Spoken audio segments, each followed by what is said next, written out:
مگر تاریخ یہ کہتی ہے، خاص طور پہ تاریخ پاکستان یہ کہتی ہے، رولا ڈالنے والے کو ککھ نہیں ملا کرتا۔ بھٹو صاحب کے ساتھ خلاف رولا کس نے ڈالا تھا؟ بزرگ بیٹھے ہیں، انہیں پی این اے نے نا۔ بھٹو کی حکومت ختم ہو گئی، پی این اے کی ملبا آ گیا ضیاء الحق، مرد مومن مرد حق۔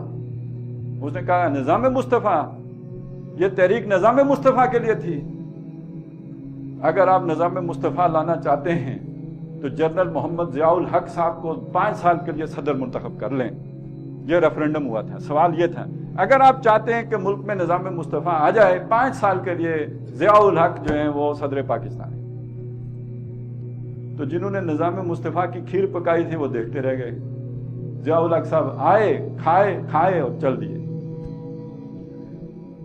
اسی طرح آپ کو پتہ ہے یہ جو 88 میں بے نظیر گورنمنٹ بنی تھی، آئی جی آئی اس کے مقابلے میں تھی، آئی جی آئی کے صدر ہوا کرتے تھے مولانا سمیع الحق صاحب۔ تھوڑی سی تحریک چلی تھی، بس صدر اسحاق خان کو بہانا چاہیے تھا، اس نے ٹھک بے نظیر کی حکومت ختم کر دیا۔ الیکشن ہوئے،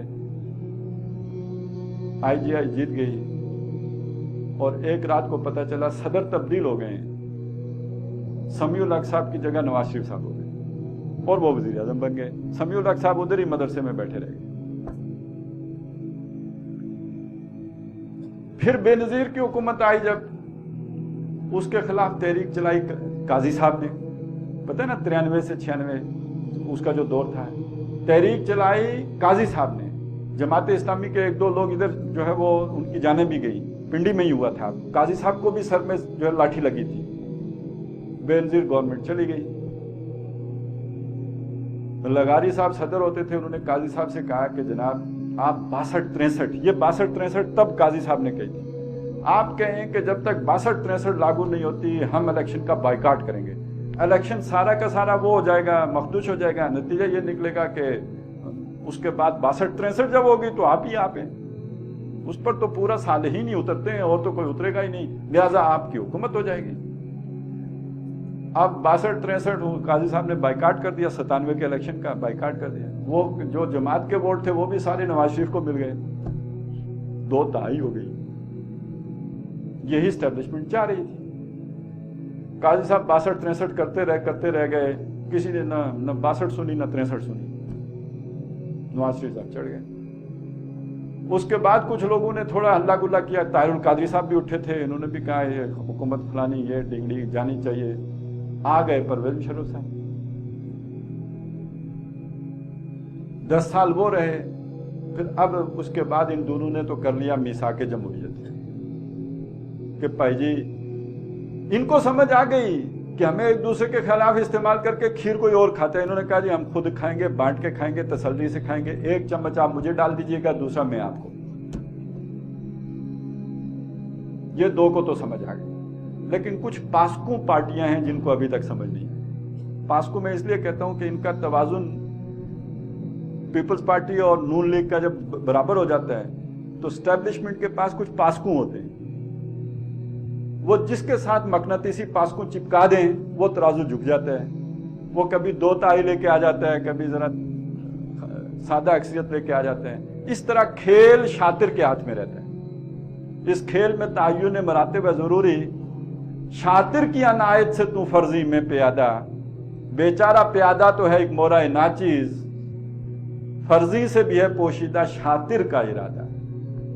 تو وہ جو شاطر ہے اس کے ہاتھ میں کھیل رہنے کا طریقہ یہ ہے کہ یہ پاسکوں پارٹیاں کام آتی، ادھر جوڑ دو یہ جیت گیا، ادھر جو اس کو بائیکاٹ کروا دو اس کو چپکا دو، اس کا بائیکاٹ کروا دو اس کو چپکا دو۔ یہ کچھ لیفٹسٹ ہوتی ہیں کچھ رائٹسٹ ہوتی ہیں، یہ والے ایم کیو ایم بائیکاٹ کرے گی تو کوئی رائٹسٹ پارٹی ان ہو جائے گی، رائٹسٹ پارٹی بائیکاٹ کرے گی ایم کیو ایم ان ہو جائے گی، جب ایم کیو ایم ان ہوئے گی تو سیکولر ووٹ تقسیم ہوگا، اور یہ رائٹسٹ پارٹی جو جس نے بائیکاٹ کر دیا وہ ووٹ رائٹ سائڈ پہ چلا جائے گا۔ جب وہ ان ہوں گی ایم کیو ایم جو ہے وہ بائیکاٹ کرے گی تو لیفٹسٹ ووٹ جو ہے یا بائیں وہ طرف والا وہ جو ہے وہ ایک ہو جائے گا اور یہ تقسیم ہو جائے گا۔ یہ ہے کھیل جو ہو رہا ہے، یہ سارے کا سارا۔ اس کھیل میں پچھلے کچھ عرصے سے ہماری اسٹیبلشمنٹ کے پیٹ میں ایک نیا آئیڈیا کا مروڑ ہے،